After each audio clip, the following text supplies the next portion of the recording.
ढाबा था, लेकिन पति की लंबी बीमारी में घर बार ढाबा सब बिक गए। पति के मरने के बाद लाला सेठ के यहाँ किराए के मकान में वो रहने लगी और अपने ही ढाबे में जगन के यहाँ बर्तन मांजने का काम करने लगी। देखो सुमन भाभी, मुझे रोज रोज पैसों के लिए बोलना अच्छा नहीं लगता। 4 महीने हो गए तुमने किराया नहीं दिया। अगर 3 दिन में किराया नहीं मिला तो तुम दोनों माँ बेटी को घर से निकाल के ताला लगा दूंगा, बता रहा हूँ। ऐसा मत करना लाला भैया, हम माँ बेटी कहाँ जाएंगे? तुम तो जानते हो जगन को, वो 5 महीने से पैसा नहीं दे रहा है। कहता है कि ढाबे में घाटा चल रहा है, जबकि ढाबे में ग्राहक भरे रहते हैं। मुझे तुम्हारे ढाबे और उसके मालिक जगन से कुछ लेना देना नहीं है। मुझे तो मेरे मकान के किराए से मतलब है बस। लाला सेठ के जाने के बाद माँ, अब क्या होगा? हम लोग कहाँ रहेंगे? सब ठीक हो जाएगा बिटिया, भगवान कुछ न कुछ जरूर सोचे होंगे हम लोगों के लिए। ठीक है बेटी, मैं जाती हूँ ढाबे पर, नहीं तो जगन चिल्लाएगा मुझ पर। सुमन जैसे ही घर से निकली उसे बिलुआ मिल गया। अरे चाची, सवेरे सवेरे लाला सेठ आप पर क्यों चिल्ला रहा था? अरे 4 महीने से मकान का किराया नहीं दिए हैं, इसलिए बोला है कि अगर 3 दिन में पैसा नहीं मिला तो वो मकान में ताला लगा देगा। तो पैसे क्यों नहीं दे देती? कहाँ से दूं पैसा? 5 महीने से जगन ने पैसा नहीं दिया है। घर का खर्च तो जैसे तैसे चल रहा है। 10,000 रुपए कर्ज हो गए हैं, पता नहीं कैसे चुकाएंगे। अगर आप कहो तो मैं आपकी मदद कर सकता हूँ। अरे इस समय मुझे पैसों की सख्त जरूरत है, कहीं से मुझे पैसे दिला दो तो बहुत मेहरबानी होगी। ठीक है, मैं होशियार सिंह से बात कर शाम को पैसे दिलवा दूंगा। सुमन वहां से ढाबे पर पहुंचती है। आओ भाभी आओ। बहुत जल्दी आ गई, आराम से आती, इतनी जल्दी क्या थी?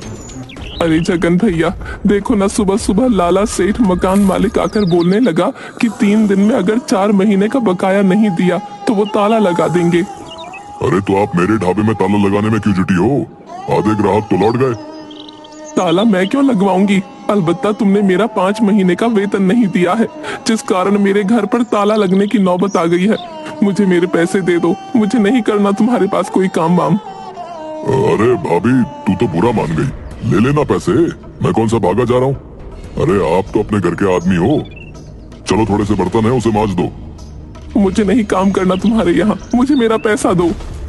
ठीक है, शाम में आकर अपना पैसा ले जाना। सुमन वहां से चली जाती है। इधर बिलुआ होशियार सिंह से मिलकर सुमन के खेत वाली जमीन, जिस पर होशियार सिंह की नजर कई दिनों से थी, के बदले 50,000 रुपए कर्ज दिलवाता है। देखो भाभी, ऐसा है कि बिलुआ ने बताया है कि आप बहुत मुसीबत में हो, तो मैंने सोचा कि तुम्हारी मदद कर दूं। तुम्हारे खेत वाली जमीन के बदले तुम्हें 50,000 रुपए दे सकता हूँ। अभी मैं कुछ बोलने की स्थिति में नहीं हूँ। 20,000 लाला सेठ के और 10,000 रुपए बनिए का कुल 30,000 रुपए मुझे तत्काल चाहिए। ठीक है, तो ये लो पूरे 50,000 रुपए। जमीन का कागज दे दो।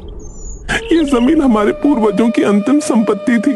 मीना के बाबूजी की बीमारी में भी मैंने इसे नहीं बेचा, लेकिन आज हम इस गांव में पूरी तरह से किराएदार हो गए।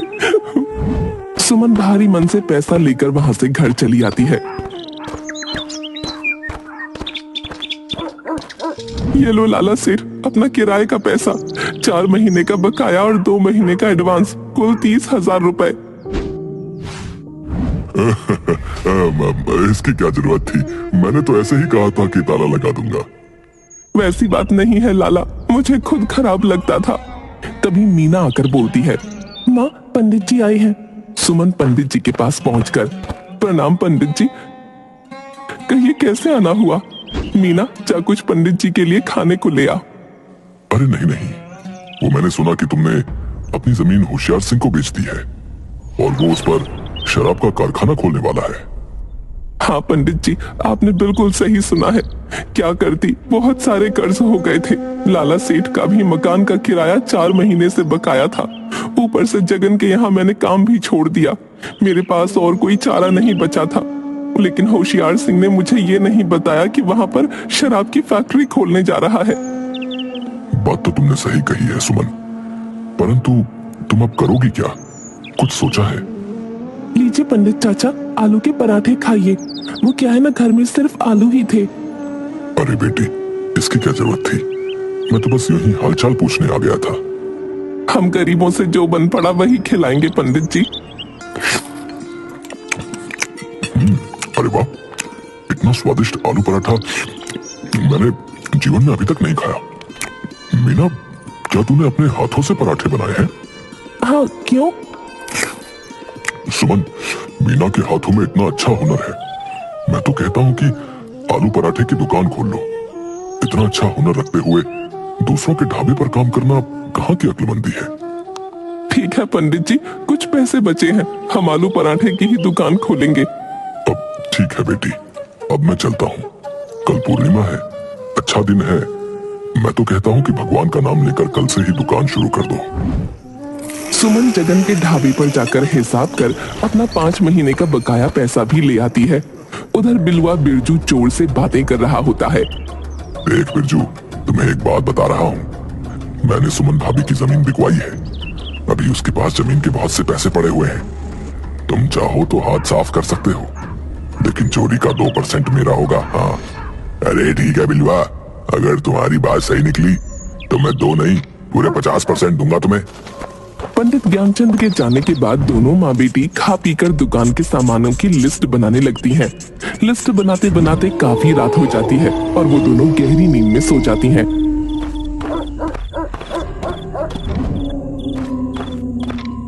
रात में बिरजू सुमन के घर में चोरी कर सारा सामान ले जाता है।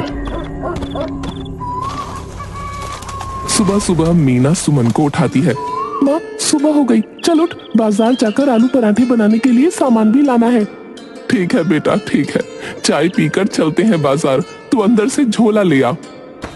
मीना झोला लेने जाती है तो देखती है कि बक्सा खुला पड़ा है और सारा सामान बिखरा हुआ है।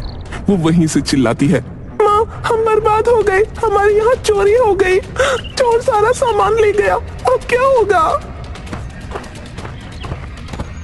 नहीं, ऐसा नहीं हो सकता, भगवान हमारे साथ इतना बड़ा अन्याय कैसे कर सकते हैं? क्या हुआ भाभी, सवेरे सवेरे इतना हल्ला क्यों कर रही हो? क्या बताऊं लाला, हमारे तो नसीब ही छोटे हैं। जो कुछ भी इस गांव में मेरी जमीन बची थी वो बेचकर मैंने कर्ज चुकाया। सोचा कि एक दुकान खोलकर जीवन काट लूंगी, लेकिन कल रात चोरों ने सारा सामान और पैसे चुरा लिए। ओहो, बहुत बुरा हुआ आपके साथ। रो नहीं भाभी, सब ठीक हो जाएगा। चोरी की खबर सुनकर ज्ञानचंद भी वहां पहुंचते हैं। लाला ठीक कह रहा है सुमन, मत रो, जो हुआ सो हो गया, अब आगे की सोच। ये ले कुछ पैसे, जाकर दुकान के लिए सामान ले आ। पंडित जी ठीक कह रहे हैं भाभी, ये लो 10,000 रुपए जो तुमने 2 महीने का एडवांस दिया था, दुकान से कमाई होने पर देना। सुमन और मीना दोनों बाजार जाकर आलू पराठा बनाने के लिए सामान और बर्तन सभी खरीद कर ले आती हैं और आलू पराठे की दुकान खोल लेती हैं। जल्द ही मीना के स्वादिष्ट आलू पराठे पूरे गांव में फेमस हो जाते हैं। राम राम भाभी, तुम्हारी दुकान के आलू पराठों का बड़ा नाम सुना है। आज मेरी बीवी मायके गई हुई है तो सोचा कि क्यों ना भाभी के हाथों का पराठा खाया जाए। आइए आइए सरपंच जी, ये छोटी सी दुकान खोली हूँ, पराठा मैं नहीं आपकी बेटी मीना बनाती है। मीना बेटी, सरपंच जी को आलू पराठा लाकर दो। प्रणाम सरपंच चाचा, ये लो आपके पराठे। तो वाह, सचमुच बेजोड़ है। जैसा सुना था उससे कहीं बेहतर पराठा है। कहाँ छुपा कर रखा था इस हुनर को अभी तक? बेटा, अगले रविवार को मंत्री जी आ रहे हैं, वो खाने पीने के बहुत शौकीन हैं। मैं उन्हें ये पराठा खिलाऊंगा।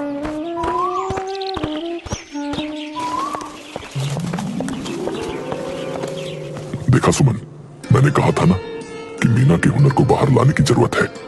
कैसी चल रही है दुकान? बहुत ही अच्छी दुकान चल रही है, सब आपकी कृपा है पंडित जी। अगर ऐसे ही चलता रहा तो जल्द ही अपना मकान बना लेंगे। अगले रविवार को मंत्री जी को लेकर सरपंच आता है, उनके साथ व्यापारी मंगत लाल भी आता है। सचमुच इतना अच्छा आलू पराठा मैंने अपने जीवन काल में अभी तक नहीं खाया। सचमुच लजीज पराठा है। अब सुमन भाभी, आप हमें पराठे का मसाला बना कर दो, हम उसे पैकेट में बंद कर बाजार में सप्लाई करेंगे। जरूर, मैं कल से ही आलू पराठे का मसाला शहर भिजवा दूंगी। कसम झूले लाल की, पूरे मार्केट में आग लग जाएगी।